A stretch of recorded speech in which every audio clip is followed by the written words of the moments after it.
Action.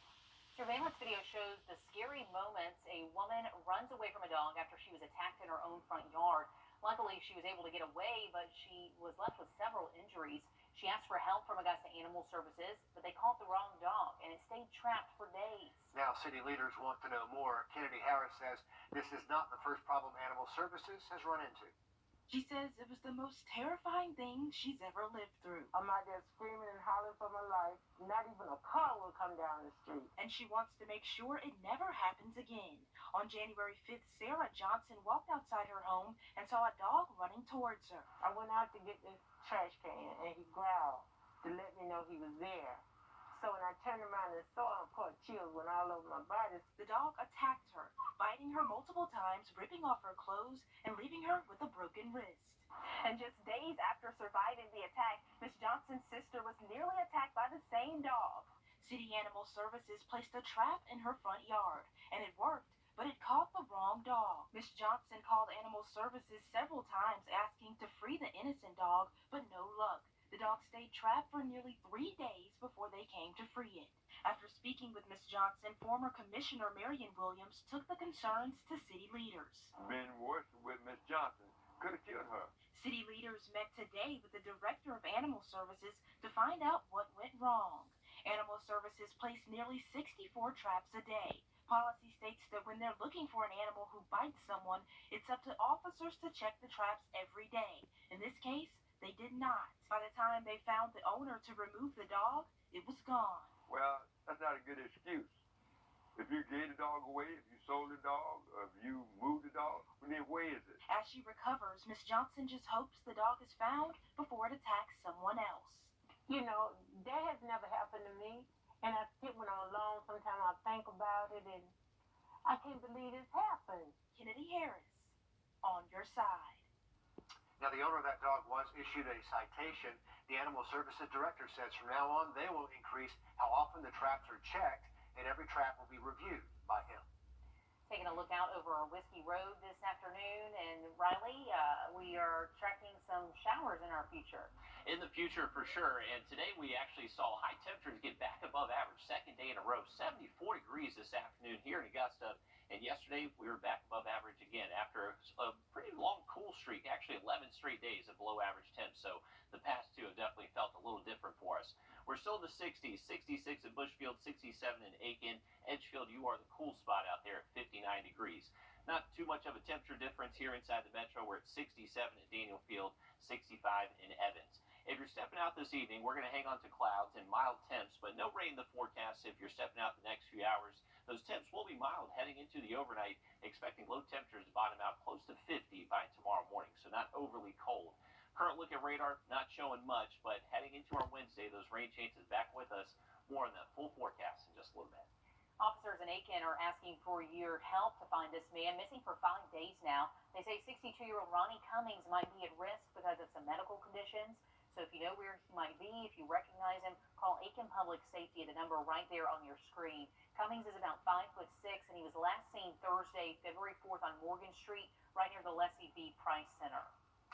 In Augusta, 3 people arrested after a shooting at a hotel in the city last week. Raheem Brown, Ashton Rouse, and Devontae West all facing murder charges in the death of Drayton Merriweather. All this happened at the Budgetel Inn on 5th Street last Thursday. It was a shooting over there. Rouse was also shot and taken to a hospital but recovered. They all face gun charges as well. Brown and West also face assault as well as robbery charges. 85 players have now accepted invitations to play in this year's Augusta National Women's Amateur Tournament.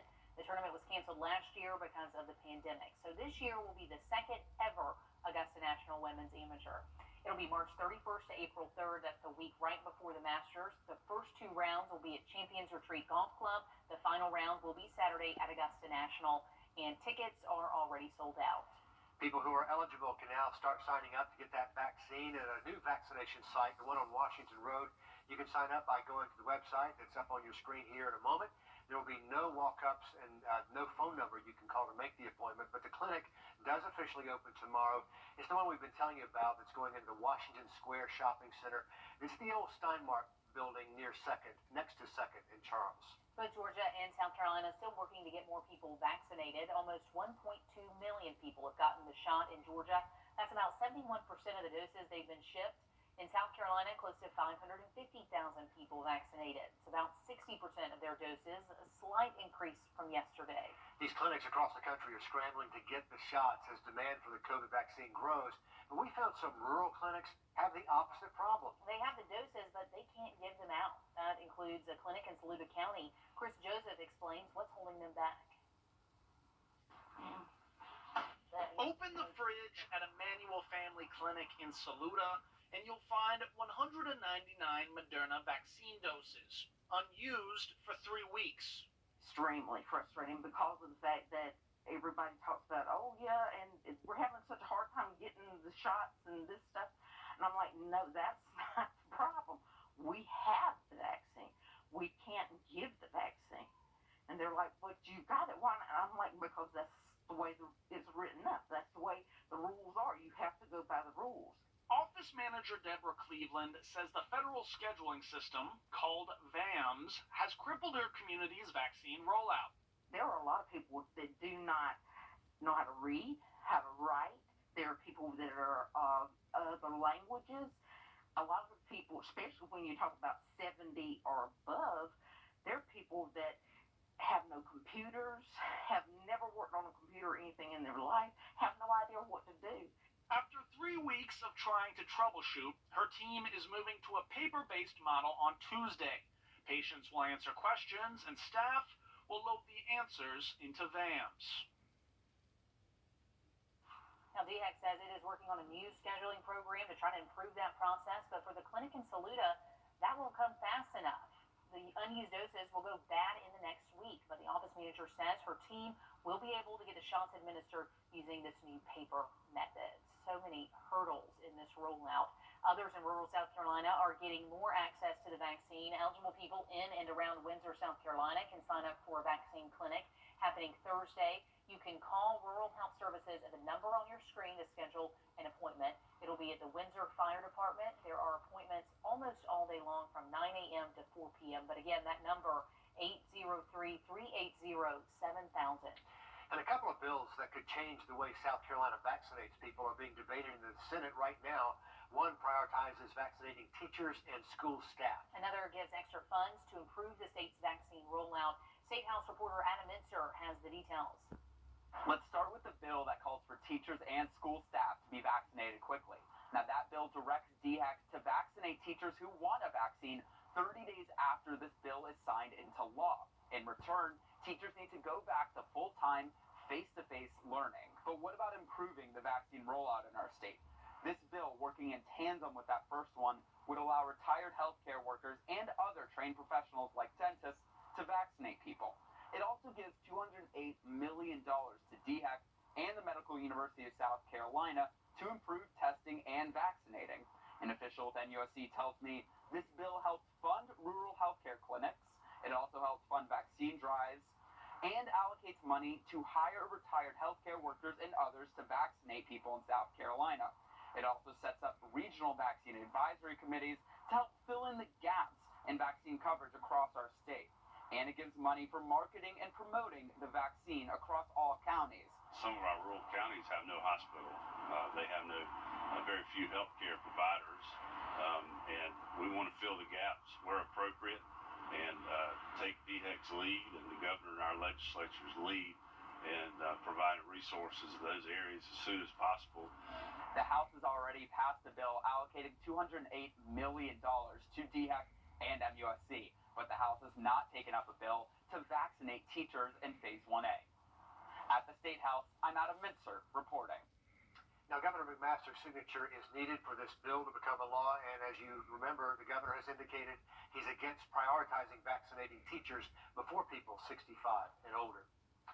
Help is on the way for folks at risk of eviction in Augusta. Richmond County just getting more than $6 million from the U.S. Treasury for rental assistance. This money would be paid out to people in the county at risk of eviction because of the pandemic. To apply, you can call the Augusta-Richmond County Housing and Community Development Department. The number is right there on the screen, 821-1797. The commission hopes to partner with a local nonprofit to get that money out to people even faster. 3 local school districts are meeting right now, giving updates about their school year during this pandemic. Richmond and Aiken County just got started in the last 15 minutes. Columbia County also meeting now. And tonight at 7, Edgefield County will have their meeting. Each district is expected to give a school year update and their responses to COVID-19. We'll let you know what comes out of those meetings tonight at 11. The U.S. Attorney for the Southern District of Georgia, Bobby Christine, resigning from his post at the request of the Biden administration. The Justice Department is asking all Trump appointees to resign. It's not unusual for new administrations, but Christine says he does not see a change impacting the productivity of the U.S. Attorney's office. And those fine lawyers and non-lawyers in the office will continue to work those cases uninterrupted. Leadership change won't affect them. They'll keep doing their job, and we will not miss a beat on any case. So Bobby Christine returning to Augusta to practice law in the private sector. Heading into your morning commute on Wednesday, there could be some patchy, dense fog, mist, maybe even a few showers. Have a look at that full forecast for you after the break. And the pandemic has thrown routines all out of whack for kids in school. It's had an even bigger impact on students with special needs. We hear from a family struggling with the constant changes. It comes out of nowhere. If you've been hurt in a car wreck, what are you waiting for?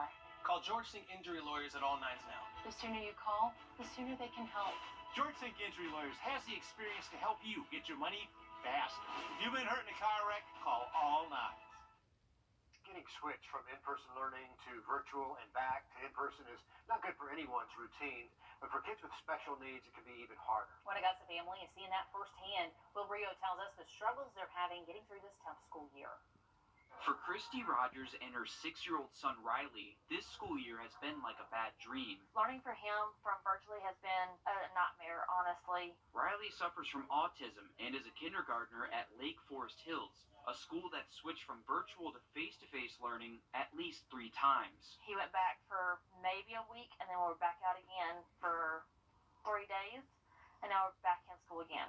For autistic children who thrive off routine, this can turn their world upside down. The structure of routine for any child with autism is a major ordeal, and with learning from home from virtually has been just a wrecking his world, honestly. Not having that structure is hurting more than just their education. We're already seeing a dramatic rise among adolescents and adults on the autism spectrum in suicidal ideation and suicidal behaviors, as well as other mental health crises. Benavidez says many of these students are regressing with skills they've already learned, causing even more stress on families and parents. Parents are being asked to put their careers on hold to sit with their child during their virtual school day. Parents are being incredibly stressed to play so many different roles, and so I think it's impossible to ask parents to do that. Christy says she will never give up trying to give her kids the best education possible. Me, myself, I struggle some days.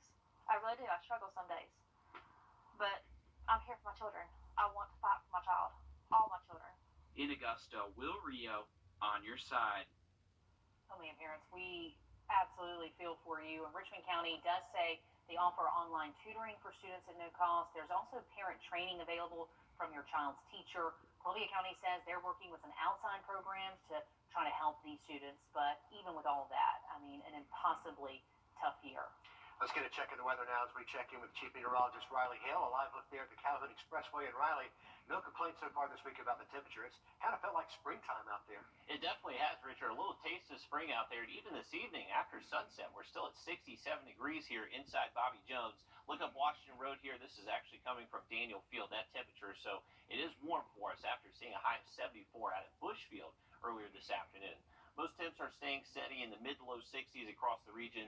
Lake Thurman and Edgefield are the cool spots into the upper 50s. So this is going to be the trend tonight. Late tonight into early tomorrow morning, we're going to see what we refer to as cold air damming set up. So that's going to bring some fairly chilly temps to our far northern counties.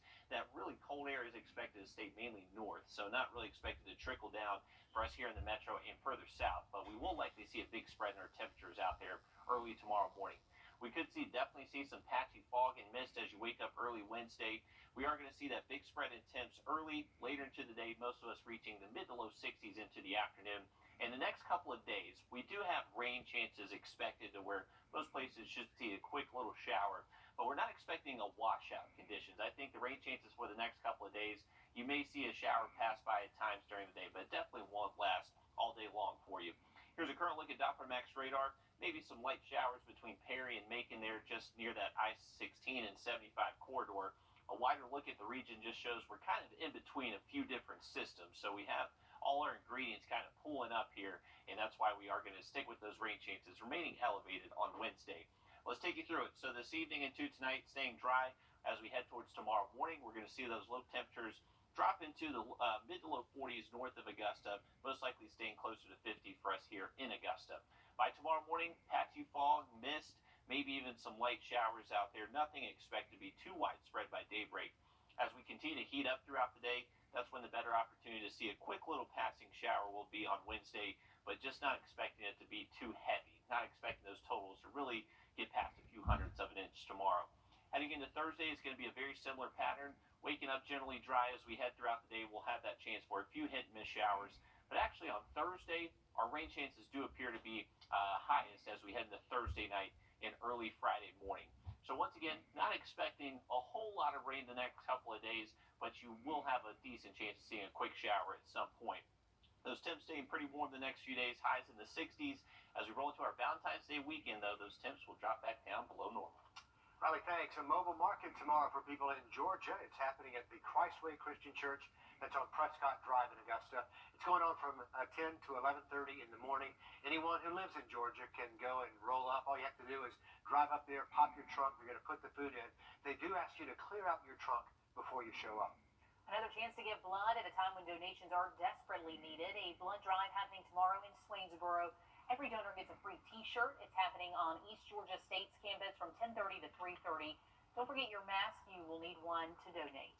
And a reminder, if you need help getting around the area, the United Way of the CSRA is offering help. The organization launching a new program to help you get wherever you need to go, partnering with Lyft to give eligible people on-demand rides. You can also schedule rides up to a week in advance, so you can take advantage of that. To find out if you're eligible, to find out more, dial 211. Right now, the only program that is open if you live is for people who live in Richmond or Columbia counties. Several cars egged across North Augusta in the last 48 hours, enough to catch the attention of North Augusta Public Safety as a trend. They say if you live in any of these neighborhoods, you need to check security video, check your doorbell cameras. Parents, maybe check your refrigerator. If you have any of those sources to check, they're trying to find who is egging these cars. You can call North Augusta Public Safety if you find anything. To sports now, it took doctors 6 months to figure out what was wrong with Grace Crawford's knee. Her journey back to the court. Coming up next in sports. Me first. I'll handle the insurance company. The Live by Camera Network is brought to you by Mountaineer Pest Services. On your sideline, sports brought to you by the Hog Law Group. The USC Aiken women's basketball team has been battling adversity all season long. They've had to postpone or cancel 11 games this season, playing just 6. But for junior point guard Grace Crawford, it's been a battle just to get back on the court. A fluke hand injury cost her the end of her freshman season. While working out back in her hometown of Toledo, Ohio, a fluke knee injury cost her a lot more. At first, she thought it was a torn ACL, the same injury she suffered in high school, but MRIs came back negative. Doctors weren't sure what was wrong, and Crawford tried playing through the pain. After 6 months, she finally got treatment from a doctor in Columbia. She underwent successful surgery in May and is now back for the Pacers playing big minutes. She says her faith and love of the game got her through. I've always wanted to play basketball. That was what I wanted to do. That was my goal in life. That was my dream that I wanted to accomplish. And I worked so hard for it that nothing could get in the way of that. Much more from my interview with Crawford coming up tonight on News 12 at 11 o'clock. I'll see you back here then. Not expecting a washout tomorrow, but any time during the day that you can't rule out a passing shower moving over your location. Now look at that 7-day forecast for you just after the break. Near you. If you've been hurt in a car wreck, what are you waiting for? Call George Sink Injury Lawyers at all nines now. The sooner you call, the sooner they can help. George Sink Injury Lawyers has the experience to help you get your money faster. If you've been hurt in a car wreck, call all nines. Like and follow News 1226 on Facebook for the latest up-to-date coverage near you. Coming up on the CBS Evening News, the historic second impeachment trial of former President Trump begins with a shocking video of the Capitol assault and a debate over if this trial should even take place. Plus, investigators reveal the cause of the helicopter crash that killed Kobe Bryant and 8 others. The new details tonight. And we'll remember a Motown pioneer, Mary Wilson of the Supremes. That's all tonight here on the CBS Evening News. Looking ahead to the weekend forecast, we are expecting cooler temps. Highs most likely dropping back below average Saturday and Sunday. Unfortunately, both Saturday and Sunday, there will be the chance for a few showers. But as of right now, it does appear that most of that rain Sunday should be mainly before lunchtime. Heading into next week, we are expecting those cooler temps to stick around. So unfortunately, not going to see that warm air that we are going to enjoy the next few days. Not a washout the next few days, but you do have the chance to see a shower for most of them. Looks like it, Riley. Thanks for the update. That's going to wrap it up for News 12 at 6 o'clock. We'll see you back here tonight at 11. Have a great